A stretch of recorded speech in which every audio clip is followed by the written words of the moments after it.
एक बार की बात है। कासगंज नामक गांव में सेठ करोड़ीमल नाम का एक सेठ रहा करता था। सेठ करोड़ीमल बहुत ही लालची था। उसका एक पुत्र था जिसका नाम सेठी था। सेठी स्वभाव में बहुत चालाक और बेईमान किस्म का बच्चा था। दूसरी तरफ उसी गांव में राजू नाम का लड़का था जो कि सेठी की कक्षा में पढ़ता था, लेकिन वो सेठी के बिल्कुल विपरीत था। एक दिन स्कूल में, ओए राजू, तुमने हॉलीडे का सारा टास्क बना लिया क्या? अब हाँ, वो तो मैंने 2 सप्ताह में ही सारा होमवर्क कंप्लीट कर लिया था। तुमने कंप्लीट नहीं किया है क्या? और नहीं यार, और बुआ के घर चला गया था यार। 3 दिन बाद कमलेश सर की क्लास है। अगर होमवर्क कंप्लीट नहीं रहा तो सर मुझे पनिशमेंट देंगे। मुझे बचा लो प्लीज़। लेकिन बुआ के यहाँ तो तुम 1 सप्ताह के लिए ही गए थे। बाकी के 1 महीना तुम्हारे पास टाइम था, उसमें क्यों नहीं होमवर्क किया? अरे छोड़ना यार, तू अपनी नोटबुक दे दे, कॉपी करके तीसरे दिन तुम्हें लौटा दूंगा। दोस्त के लिए तू इतना भी नहीं कर सकता क्या? ठीक है दोस्त, लेकिन तू मेरी नोटबुक टाइम पर लौटा देना प्लीज। ये भी कोई कहने की बात है भाई। तीसरे दिन कमलेश सर का क्लास रहता है। क्लास में सेठी हाथ की उंगली में पट्टी बांधकर आता है।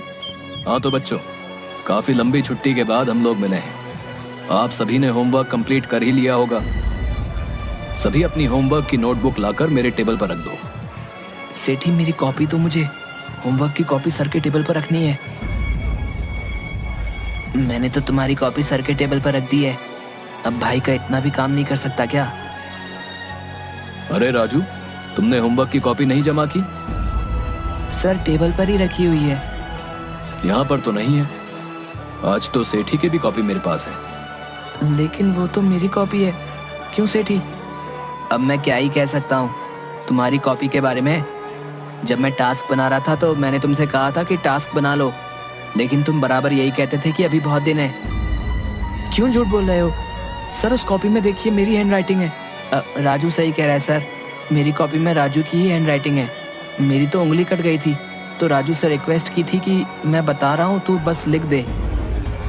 कमलेश सर राजू को होमवर्क ना करने के बदले सारा दिन क्लास में खड़े रहने की सजा दे देते हैं। सेठी, तुमने ऐसा क्यों किया? थोड़े से झूठ से अगर तुम्हारी जान बच रही है तो झूठ बोलने में कोई हर्ज नहीं है। सेठी लोगों को परेशान करता रहता था। इसी तरह 10 साल बीत जाने के बाद सेठी शहर में एक बहुत बड़ा रेस्टोरेंट बनाता है और वहीं अच्छे नंबर और अच्छी डिग्री होने के बावजूद राजू गरीब बेरोजगारी का जीवन जी रहा था। सरिता, आज मुन्नी सुबह से क्यों रो रही है? आज घर में कुछ नहीं है। मुन्नी दूध के लिए रो रही है। ठीक है, कुछ देखता हूँ। राजू सभी जानने वालों से पैसा मांगता है, लेकिन कोई भी नहीं देता। थक हार कर वह सरिता का मंगलसूत्र गिरवी रखकर खाने के लिए कुछ सामान लेकर आता है और बचे कुचे पैसों से अंत में वह एक चाय की दुकान खोल लेता है। एक दिन सेठी उसके दुकान के सामने से गुजरता है। अरे क्या यार, तुम चाय बेचोगे? हम लोग एक ही स्कूल में पढ़े हैं, सब क्या कहेंगे भाई? झूठ, फरेब, बेईमानी, मक्कारी की हलवा पूरी से कहीं अच्छा ईमानदारी से चाय बेचकर सूखी रोटी खाकर चैन की नींद सोना कहीं अच्छा है। हाँ तो फिर ठीक है, फिर रहो झोपड़ी में रूखी सूखी खाकर, और क्या। मुझे देखो, मेरे पास आज बंगला है, गाड़ी है, बैंक बैलेंस है, सब है।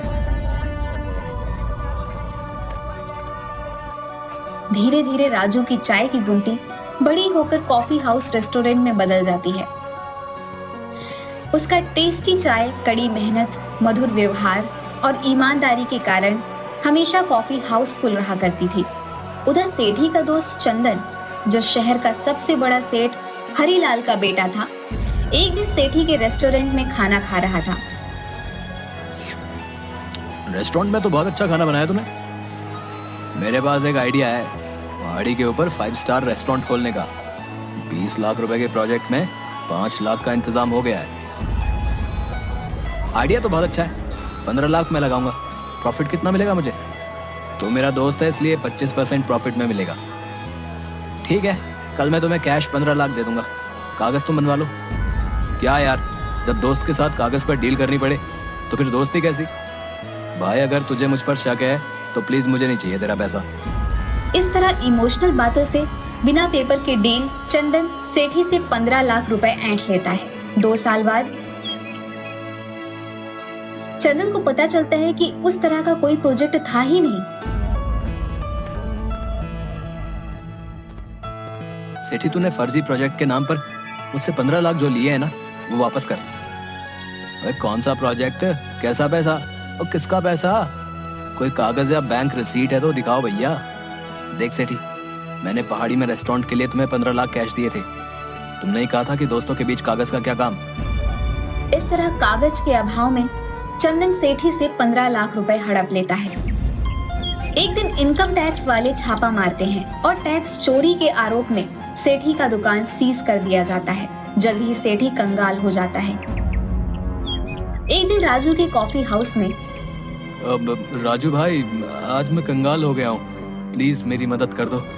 मुझे फिर से बिजनेस करने के लिए पूंजी चाहिए। मैं जल्दी ही तुम्हारा पैसा लौटा दूंगा।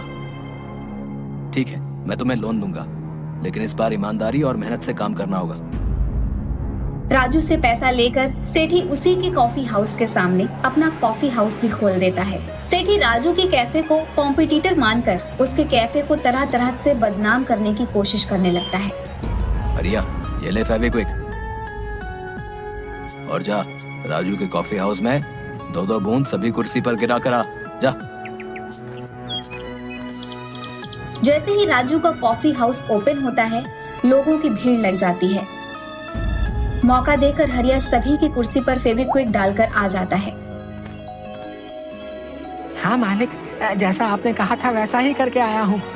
शाबाश, अब आएगा मजा। बहुत ईमानदारी और मेहनत का पाठ पढ़ाता है। अब देखता हूँ तेरा कॉफी हाउस कैसे चलता है। हाँ। उधर फेविक्विक लगी हुई कुर्सी पर बैठने से सभी कस्टमर का पैंट चिपक जाता है। उठते समय उनके पैंट फट जाते हैं। पूरे कॉफी हाउस में हंगामा खड़ा हो जाता है। राजू को कुछ भी समझ नहीं आता कि यह सब कैसे हुआ, लेकिन तुरंत ही वह अपने बुद्धि विवेक से काम लेता हुआ अनाउंस करता है कि प्लीज शांति बनाए रखें। पता नहीं ये किसकी हरकत है, लेकिन राजू कॉफी हाउस आप सभी कस्टमर्स को माफी के तौर पर एक नई जीन्स आधे घंटे के अंदर आपको प्रोवाइड करवा रही है। हमारी ओर से हुई असुविधा के लिए आपसे क्षमा चाहते हैं। अरे क्या हुआ राजू, तुम्हारी दुकान पर हो रहे हंगामे को सुनकर मैं दौड़ा हुआ आया। देखो ना दोस्त, किसी ने कॉफी हाउस की कुर्सी में फेविक्विक लगा दिया है। भाई, तुम्हारे कस्टमर तो बहुत सीधे हैं जो एक जीन्स पर मान गए। मैं होता तो तुम पर कंज्यूमर कोर्ट में केस कर देता। डियर कस्टमर, आपकी जीन्स आ गई है। आप लोग अपने अपने साइज के अनुसार जीन्स लेकर पहन लें।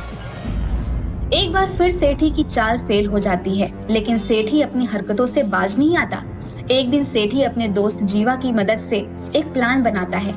भाई जीवा, मैं चाहता हूँ कि मेरे सामने वाला कॉफी हाउस किसी तरह मेरा हो जाए, लेकिन हर बार मेरी तरकीब राजू फेल कर देता है। कोई बात नहीं गुरु, इस बार जीवा का प्लान है जो कभी फेल नहीं हो सकता। ऐसा क्या सोचा है तुमने कि वो प्लान फेल नहीं हो सकता? प्लान ऐसा है कि हम लोग किसी तरह उसके चाय के दूध में चूहे मारने की दवा मिला देंगे। फिर एक बार अगर कॉफी हाउस बदनाम हो गया तो फिर हमारी दुकान चल पड़ेगी। देख भाई, ये काम हरिया ही कर सकता है। पिछली बार इसी ने फेविक्विक चिपकाई थी। ना मालिक, ये काम हमसे नहीं होगा। चूहे मारने वाला जहर से अगर आदमी को कुछ हो गया तो पाप मेरे ऊपर ही आएगा। अरे हरिया, इसी इमोशन के कारण तुम लोग गरीब के गरीब ही रह जाते हो। कोई बात नहीं, ये काम हम दोनों करेंगे, वो भी आज ही रात। दोनों रात 12 बजे के अंधेरे में चूहे मारने की दवा को लेकर कॉफी हाउस में पीछे वाले रास्ते से घुसते हैं। अबे जीवा, ठीक से चल, मुझसे बार बार क्यों टकरा रहा है? ऐसी अंधेरे में कुछ दिखाई नहीं दे रहा। मैं तो ठीक से ही चल लिया हूँ, लेकिन ससुर ये जमीन ही ऊपर नीचे, अंधेरे में पता ही नहीं चल लिया है। तभी जीवा के पैर के नीचे एक छुछुंदर आ जाता है और अनबैलेंस होकर सेठी के ऊपर गिर जाता है। सारे चूहे मारने वाली दवा सेठी और जीवा के चेहरे पर गिर जाती है। थू थू थू। अबे जीवा, तुम्हें कितनी बार कहा कि ठीक से चल, आखिर तूने मुझे गिरा ही दिया। अब ये पाउडर क्या है रे? थू, थू, थू। ये चूहे मारने वाली दवा मेरे चेहरे पर गिर गई। चलो भागो यहाँ से, भागो यहाँ से। थू थू थू थू। भाई, मुझे कुछ दिखाई नहीं दे रहा है। मेरी आंखों में शायद ये दवा चली गई है। साला छछुंदर सारा खेल बिगाड़ गया। मार डाला रे। अब मेरे हाथों पर क्यों चढ़ा है तू? ये मेरा हाथ है, छछुंदर नहीं, जो बार बार लातों से मारे जा रहा है। मुझे क्या पता यार, मुझे तो कुछ दिखाई नहीं दे रहा है कि ससुरा छछुंदर कहाँ है और तेरा हाथ कहाँ है।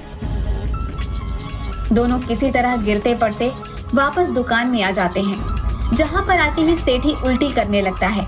इधर जीवा की आंख लाल हो जाती है। 2-3 दिन के बाद जीवा, आज हमें सावधानी पूर्वक रात में काम करना होगा। हाँ यार दोस्त, आज रात ही हम दोनों सारा काम कर लेंगे। कल के बाद अपना काम खत्म, फिर हमारी चाय की दुकान ही इस एरिया में चलेगी। हाँ, हम दुगनी कीमत पर चाय बेचेंगे। राजू के सारे कस्टमर हमारे होंगे।